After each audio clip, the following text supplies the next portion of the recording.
Mana itu Tuhan? Kalau memang ada Tuhan itu mana? Mana dia? Saya mau lihat Tuhan itu.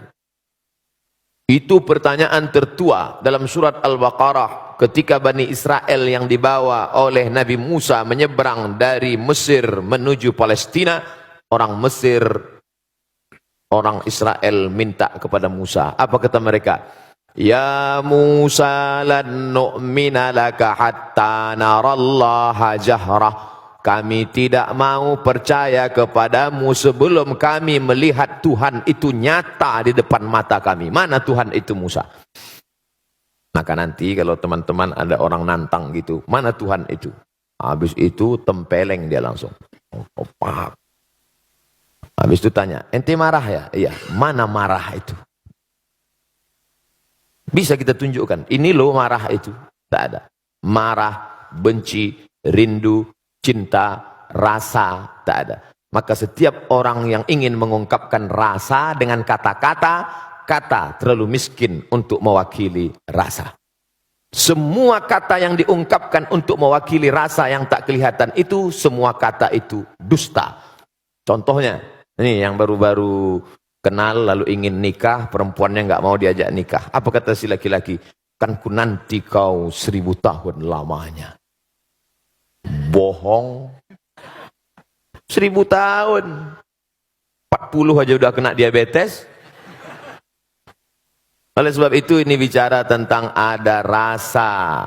Ketika Imam Abu Hanifah, namanya Nu'man bin Thabit, nama populernya Imam Hanafi, bertemu dengan ateis yang tak bertuhan.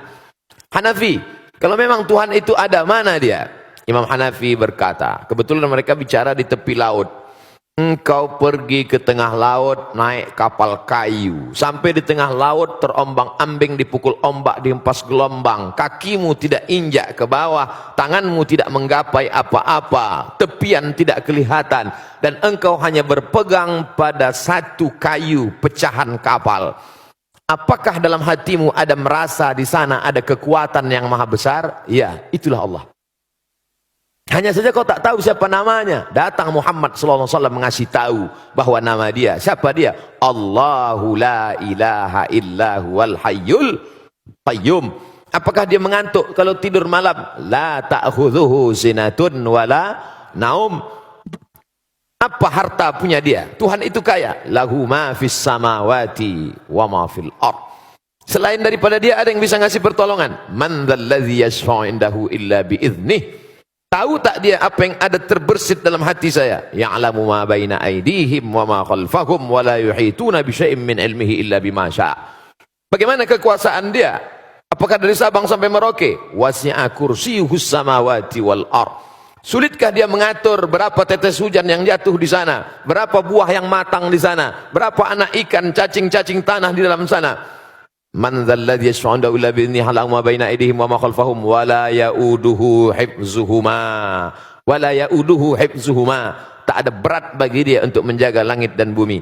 Wa la ya'uduhu hifdzuhuma wa huwal 'aliyyul 'azim. Itu makanya kalau ayat kursi itu dibaca, kuat iman kita, setan lari. Bukan mantra bim salabim abakadabra. Ustaz, saya baca ayat kursi kok setannya enggak lari. Orang ente 11 12 sama setan. Oh, lari. Kuat kan? Kira-kira itulah yang dapat saya jawab. Wallahu a'lam.